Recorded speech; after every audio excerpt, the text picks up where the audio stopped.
আর এবার যে খবরের দিকে নজর রাখতে হচ্ছে, ফের বিস্ফোরককে ভরতপুরের তৃণমূল কংগ্রেস বিধায়ক হুমায়ুন কবির তিনি কি বলছেন? রাস্তা আটকে কার্নিভাল করলে মসজিদ নয় কেন? এবার কাকে নিশানা করছেন হুমায়ুন কবির? বাবরি মসজিদ বানাবেন, বাবরি মসজিদ বানানোর সিদ্ধান্তে অনড় হুমায়ুন কবির। 6ই ডিসেম্বর শিলান্যাসের সিদ্ধান্তে অনড় রয়েছেন হুমায়ুন কবির। তবে তিনি যে কথা বলছেন, রাস্তা আটকে কার্নিভাল করলে মসজিদ নয় কেন, কি বলছেন হুমায়ুন কবির, তার বক্তব্য শোনাই।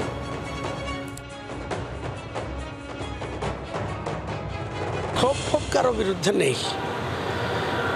কারো যদি ভারতবর্ষে রাম মন্দির করার অধিকার থাকে, কারো যদি জগন্নাথ মন্দির করার অধিকার থাকে, কারো যদি রাস্তা ব্লক করে কার্নিভাল করার অধিকারটা সাংবিধানিক হয়, তাহলে মসজিদ করাটা অধিকারটা কেন থাকবে না?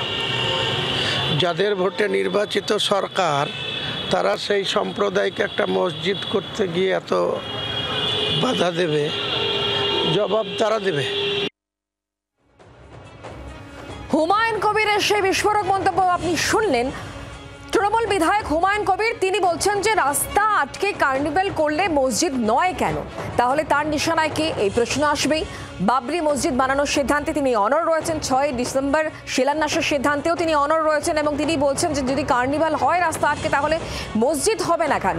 কার্নিভাল আটকে যদি হয়, রাস্তা আটকে যদি কার্নিভাল হয়, তাহলে মসজিদ কেন হবে না? হুমায়ুন কবিরের এবারের এই মন্তব্যকে কেন্দ্র করে যথেষ্ট আলোড়নের সৃষ্টি হয়ে যাচ্ছে। কারণ হুমায়ুন কবির যে মন্তব্য করছেন, যে বিস্ফোরক মন্তব্য করছেন, যদি কার্নিভাল হতে পারে, রাস্তা আটকে কার্নিভাল হতে পারে, সেটা যদি সাংবিধানিক অধিকার হয়, তাহলে মসজিদ বানালে ক্ষতি কি? মসজিদ নয় কেন?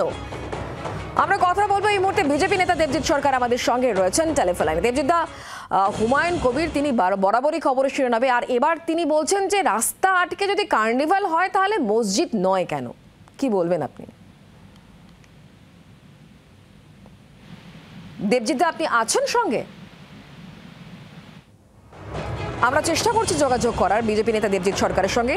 তবে হুমায়ুন কবির যে বিস্ফোরক মন্তব্য করছেন, যে মন্তব্যকে কেন্দ্র করে ইতিমধ্যেই আলোড়ন সৃষ্টি হয়েছে, আমি শোনাবো হুমায়ুন কবির তিনি ঠিক কি বলছেন। ক্ষোভ কারো বিরুদ্ধে নেই। কারো যদি ভারতবর্ষে রাম মন্দির করার অধিকার থাকে, কারো যদি জগন্নাথ মন্দির করার অধিকার থাকে, কারো যদি রাস্তা ব্লক করে কার্নিভাল করার অধিকারটা সাংবিধানিক হয়, তাহলে মসজিদ করাটা অধিকারটা কেন থাকবে না? যাদের ভোটে নির্বাচিত সরকার, তারা সেই সম্প্রদায়কে একটা মসজিদ করতে গিয়ে এত বাধা দেবে, জবাব তারা দেবে। কথা বলবো দেবজিৎ সরকার বিজেপি নেতা এই মুহূর্তে আমাদের সঙ্গে রয়েছেন টেলিফোন লাইনে। দেবজিৎ, আপনি শুনলেন হুমায়ুন কবিরের মন্তব্য, কি বলবেন? মসজিদ করার অধিকার 100 বার থাকবে, 10,000 বার থাকবে, লক্ষ বার থাকবে, কিন্তু সেটা নিজের জমিতে হবে, নিশ্চয়ই হবে। কিন্তু যারা আক্রমণকারী, তাদের নামে মসজিদ করা যাবে না, এটা বোধহয় ঠিক হবে না। এটা বোধহয় হুমায়ুন বাবু বুঝতে ভুল করছেন। বাবর আমাদের দেশের মানুষ ছিলেন না, উনি একজন বৈদেশিক আক্রমণকারী ছিলেন।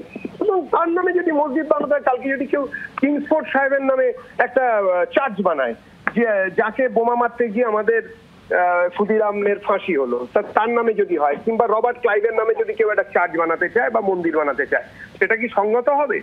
এটা নীতি এবং বিবেকের প্রশ্ন। আমি হুমায়ুন বাবুর কাছে ওটাই জিজ্ঞেস করবো। বাকি মুসলিম কমিউনিটির যারা রয়েছেন, যারা হুমায়ুন বাবুর কথা শুনে উত্তেজিত হয়ে পড়বেন, তাদের কাছেই একই কথা বলবো। ধন্যবাদ আমাদের সঙ্গে টেলিফোন লাইনে থাকার জন্য। দেবজিৎ সরকার বিজেপি নেতা আমাদের সঙ্গে ছিলেন টেলিফোন লাইনে। হুমায়ুন কবির বলছেন যদি মন্দির বানানো যায়, যদি জগন্নাথ মন্দির বানানো যায়, যদি কার্নিভাল করা যায় রাস্তা আটকে, তাহলে কেন মসজিদ নয়? এবার তার এই সওয়াল, যাকে কেন্দ্র করে এই মুহূর্তে জোর চর্চা, তাহলে হুমায়ুন কবির কাকে নিশানা করছেন, এই প্রসঙ্গ তো উঠবেই। বাবরি মসজিদ বানানোর সিদ্ধান্তে এই মুহূর্তে অনড় হুমায়ুন কবির এবং 6ই ডিসেম্বরই শিলান্যাসের সিদ্ধান্তে অনড় রয়েছেন হুমায়ুন কবির। তবে তার এবারের এই মন্তব্যকে কেন্দ্র করে জোর চর্চা শুরু হয়েছে। রাস্তা আটকে কার্নিভাল করলে মসজিদ নয় কেন? যদি মন্দির হয়, যদি জগন্নাথ ধাম হয়, তাহলে কেন মসজিদ নয়? এই কথাই তো বলছেন হুমায়ুন কবির। আর এই বিষয় নিয়ে ইতিমধ্যেই কিন্তু রীতিমতো আলোড়ন শুরু হয়েছে। হুমায়ুন কবিরের সেই বিস্ফোরক মন্তব্য আরও একবার শোনাবো। ক্ষোভ কারো বিরুদ্ধে নেই। কারো যদি ভারতবর্ষে রাম মন্দির করার অধিকার থাকে, কারো যদি জগন্নাথ মন্দির করার অধিকার থাকে, কারো যদি রাস্তা ব্লক করে কার্নিভাল করার অধিকারটা সাংবিধানিক হয়, তাহলে মসজিদ করাটা অধিকারটা কেন থাকবে না? যাদের ভোটে নির্বাচিত সরকার, তারা সেই সম্প্রদায়কে একটা মসজিদ করতে গিয়ে এত বাধা দেবে, জবাব তারা দেবে। বাংলার আওয়াজ, বাঙালির আবেগ, জি 24 ঘন্টা।